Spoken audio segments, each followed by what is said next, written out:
From trash talk gone horribly wrong, to golfers getting humiliated after being too full of themselves. These are the worst karma moments in golf history. And first, we've got a moment where karma didn't come for the player. It came for the fan who thought he knew better. It's the final round of the 2015 Travelers Championship at TPC River Highlands. Bubba Watson is standing on the par 4 second hole, and his tee shot has drifted a little too far right, ending up near the trees. Tricky angle. Not ideal. As Bubba surveys the shot, a voice cuts through the crowd from behind the ropes. Hit a punch 4-iron. Loud, confident, like the guy shouting it was prepping for his own PGA card. Bubba looks up, doesn't say a word, reaches into his bag and then grabs a wedge. Then he does what Bubba does, hits a high, buttery shot over the trees and lands it within 4 feet. He drains the birdie putt like it's nothing. But before walking off, he turns back toward the fan and drops a line so clean, it should have been engraved on a plaque. That's why you're on that side of the ropes, and I'm on this side. Oof, no yelling, no drama, just a smooth birdie and a reminder that in golf, giving unsolicited advice might just earn you a front row seat to your own roast. Coming in at number 14. What happens when you think you've landed the knockout punch, only to watch your opponent get back up and knock you out cold? It's the 2016 Ryder Cup at Hazeltine, Singles Sunday. Rory McIlroy is locked in a heavyweight showdown with Patrick Reed, and it's already one of the most electric matches in Ryder Cup history. The crowd is wild. The tension is brutal. Then, on the 8th hole, Rory steps up. He drains a 60-foot bomb for birdie, an absolutely insane putt. He turns to the crowd, cups his ears, and screams, "I can't hear you!" But here's the thing, the hole isn't over. Patrick Reed steps up. Same green, same length putt, same pressure. Reed stares it down and then drills it right back. Dead center. Then total chaos. Reed explodes, pumping his fists, pointing at Rory, and unleashing a full-volume finger wag right in his face. Rory goes from conductor to bystander in a matter of seconds. Reed would go on to win the match. And Rory, left standing in the silence he thought he owned. Because in golf, if you flex too early, karma doesn't just tap you on the shoulder. Sometimes it lets your opponent throw it right back in your face, twice as loud. Here at number 13, we go back to Augusta, where one player thought he had cracked the code, and then got absolutely smacked by reality. It's 2021, and Bryson DeChambeau is riding a wave of hype. He's bulked up, swinging out of his shoes, and talking like he's figured out a cheat code to the game. Reporters ask him how he plans to approach Augusta National, a course famous for humbling even the greatest players alive. And that's when he says it. I view par as 67 for me, because I can reach all the par 5s in 2, no problem. Let that sink in. Bryson didn't just say he hoped to score low, he literally redefined the entire course's par for himself. Like Augusta was some kind of pitch and putt for big boys. That line hit the golf world like a slap. Total disrespect to one of the most sacred layouts in the sport. And then karma went to work. Not only did Bryson fail to shoot his magical 67, he didn't even make the weekend.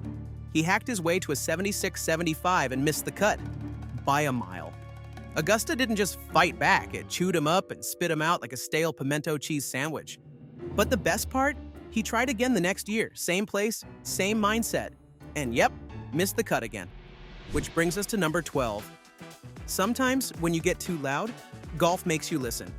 Let's rewind to the 2022 President's Cup. A 20-year-old named Tom Kim shows up, and he's not just playing golf, he's performing. This kid's got fire. He's sprinting across greens, pumping his fist like he just hit a walk-off home run, screaming like he's front row at a BTS concert. And the fans? They love it. Saturday afternoon, the pressure's insane. Tom lines up a clutch birdie putt on 18, knowing it could win the match for his team. And bang, he drains it. Rips off his hat, sprints across the green, yells with his whole chest. It's electric. His teammates mob him like they just won the whole President's Cup. But they didn't. Because golf, as Tom was about to learn, has a long memory. And it doesn't always reward the loudest guy in the room. Fast forward to Sunday, singles match, Tom Kim versus Max Homa. Once again, it all comes down to the 18th hole. The stage is set for another Tom Kim moment, right? Wrong. Homa steps up, stone-faced, and drills a cold-blooded par putt to win the match. No celebration, no yelling, Just a stare, a fist bump, and silence. Max Homa beats Tom Kim and flips the entire script.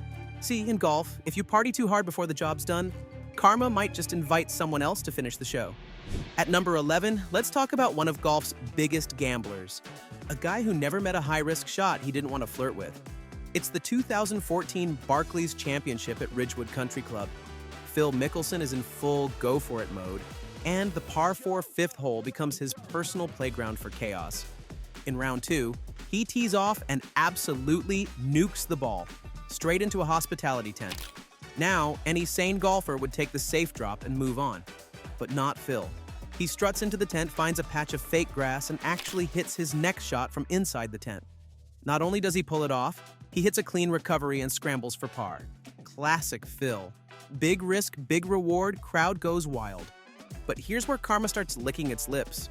The next day, round 3, Phil walks up to the same hole. Same tee, same target, same tent. He sends another missile right back into hospitality. 2 days in a row. You'd think he learned his lesson, but again, no drop, no safety net.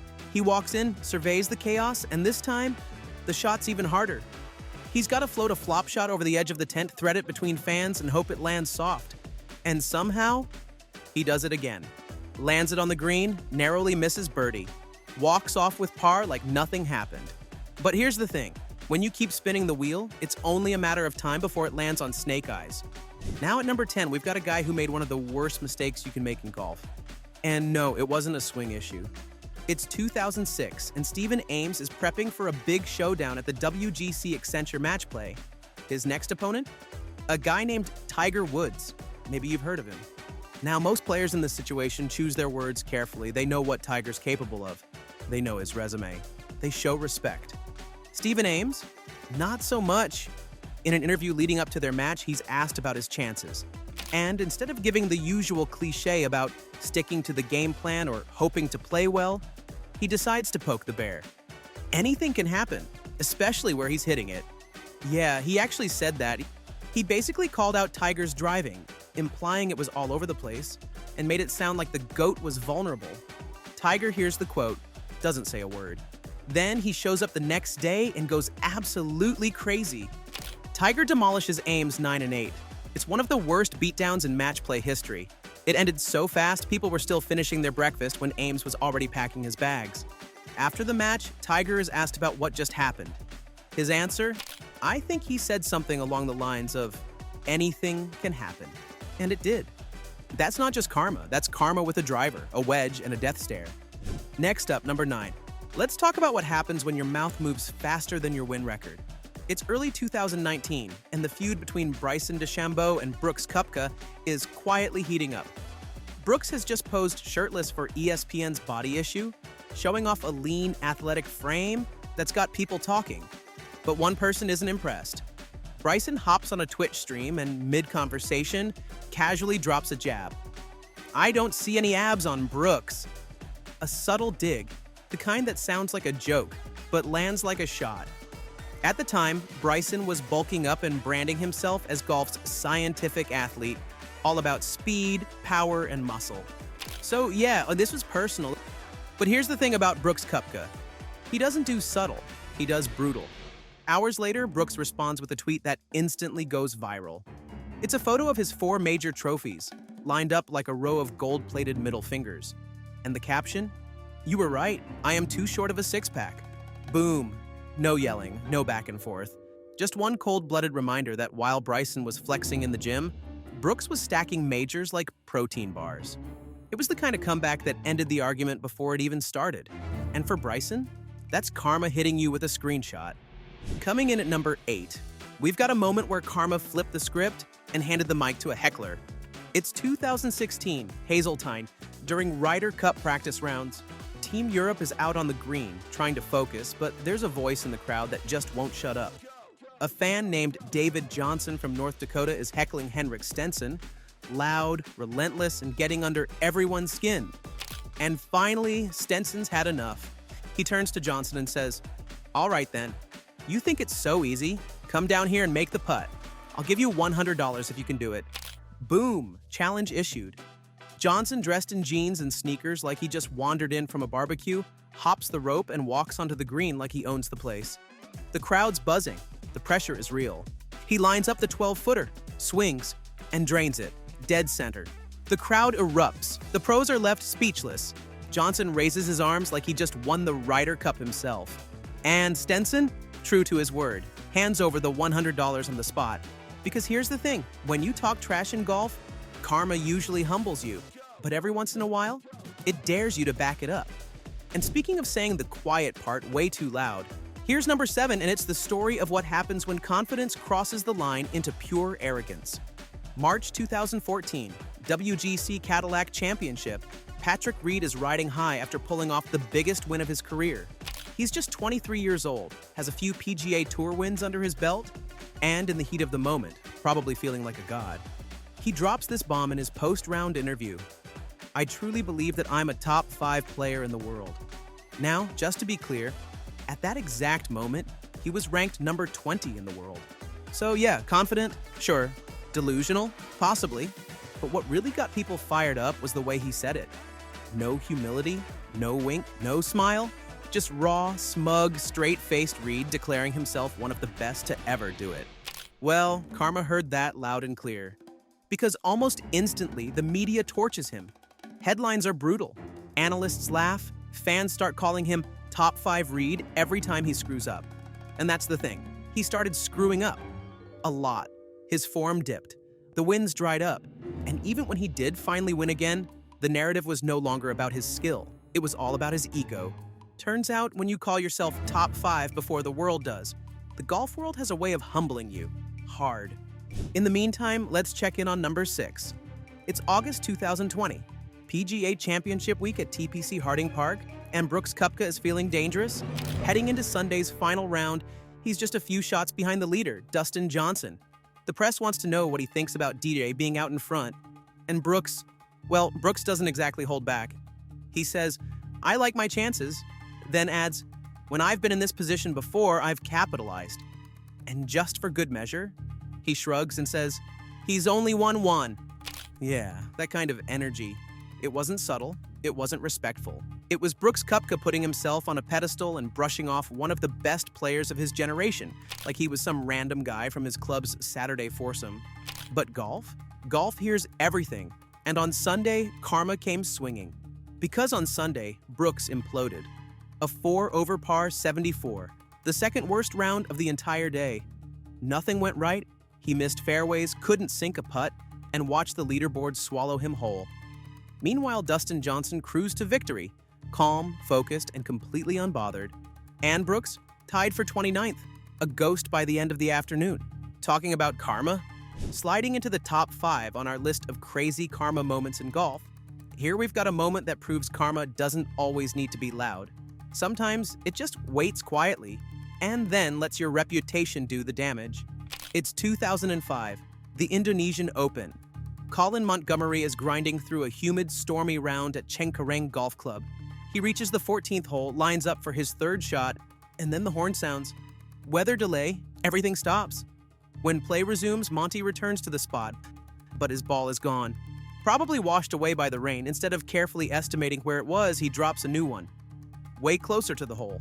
Better angle, better stance, better chance at a clean shot. Nobody says anything. There's no rules official watching. Monty plays on, finishes tied for 2nd, and walks away with a big payday. But golf doesn't forget. A few days later, footage reveals the drop. Clearly in a more favorable position. No penalty, no disqualification, just silence. But karma doesn't need a rules official. The backlash was swift, the whispers got loud, and Monty, feeling the weight of it all, did something unexpected. He gave away the prize money, donated the entire thing to charity. Because in golf, karma doesn't just punish. Sometimes it teaches, and in this case, it pushed a man to be better than the mistake he made. At number 4, we've got a lesson in why golf doesn't care how badly you want it, or how many times you say it's yours. Phil Mickelson had one goal, one mission, one trophy he swore was his destiny, the US Open. He said it over and over throughout his career. It's only a matter of time. I know I'll get my US Open. And why wouldn't he believe that? He was Philip. He had the game. He had the resume. He had the crowd behind him. But the more he said it, the crueler the game became. 6 runner-up finishes. 6. In 1999, he loses by 1 stroke after Payne Stewart drains a walk-off dagger. 2004, he misses by 2 at Shinnecock. 2006, he steps onto the 18th tee with the lead and melts down in real time. A snap-hooked drive, a botched recovery, a double bogey. He walks off the green, looks into the camera, and says, "I'm such an idiot!" And still, he kept saying the win was coming, that it was fate, that the US Open was part of his story. But karma had other plans. Year after year, the trophy stayed out of reach. Winged Foot, Marion, Bethpage, each one brought a new kind of heartbreak, a different flavor of pain. And each time, the game seemed to whisper back, "Not you, not this time." Phil won everything else. The Masters, the PGA, the Open Championship. But the more he claimed the US Open was his, the more brutal the rejections became. You've made it to our top 3. Here we've got a rare sight in professional golf. A player dishing out justice mid-round. And a fan learning the hard way that karma doesn't care if you're wearing a VIP wristband. It's the 2024 PGA Championship at Valhalla. Final round. Bryson DeChambeau is walking toward the 10th tee when he does something simple. Something you see at every tournament. He spots a young fan by the ropes and tosses his golf ball toward the kid. And then, out of nowhere, an adult man jumps in and snatches it. No hesitation, no shame. Just grabs the ball and starts walking off like he earned it. But Bryson saw the whole thing. He freezes mid-step, raises his club like a teacher calling out a kid in the back row and shouts, "Hey, hey, give that ball back!" Everyone hears it. The crowd turns. The cameras catch the moment. And the man? He stops dead in his tracks, totally exposed, and awkwardly hands the ball back to the child. The guy tried to swipe a souvenir from a kid and got publicly shamed by a tour pro on live TV.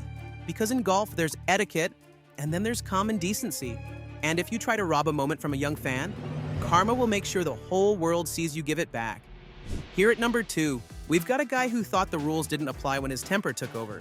Spoiler alert, golf doesn't work that way. It's 2019, the very first Saudi International at Royal Greens Golf and Country Club. Sergio Garcia is not having a good week.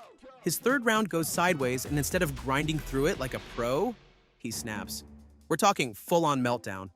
Sergio starts slamming and scuffing greens. Not once, not twice, but 5 separate times. Reports come in from all over the course. Players complaining, greenskeepers staring in disbelief. The putting surfaces are literally getting damaged mid-round. And that's when karma steps in. Fast. Tournament officials don't wait. Under Rule 1.2a, serious misconduct, they disqualify Sergio on the spot. Gone, done. Pack your bags. The European Tour issues a statement about lack of consideration and damage to course integrity. Sergio has no choice but to issue a public apology. He says he crossed the line and swears it won't happen again. And finally, the big number 1. Well, we've got a moment that perfectly shows what happens when you come for the king and forget he still has the crown. It's 2007 and Rory Sabatini has been playing well. He's feeling confident, maybe a little too confident. And during a press conference, he decides to make things interesting. Reporters ask him about Tiger Woods, the world number 1, the guy dominating the sport like nobody else. Sabatini doesn't hesitate.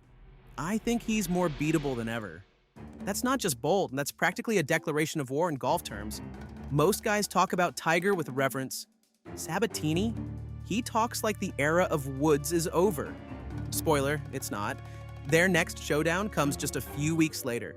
Same tournament, same course, same leaderboard, and Tiger makes it personal. He doesn't just beat Sabatini, he destroys him. 11 shots. No mercy, no need for words. Just Tiger doing what Tiger does, letting the scoreboard do the talking. If you try to knock down a giant, karma might just use your own words to bury you. Oh, and now that you're still with us, we have another great golf video for you to watch, right in the middle of the screen. Enjoy!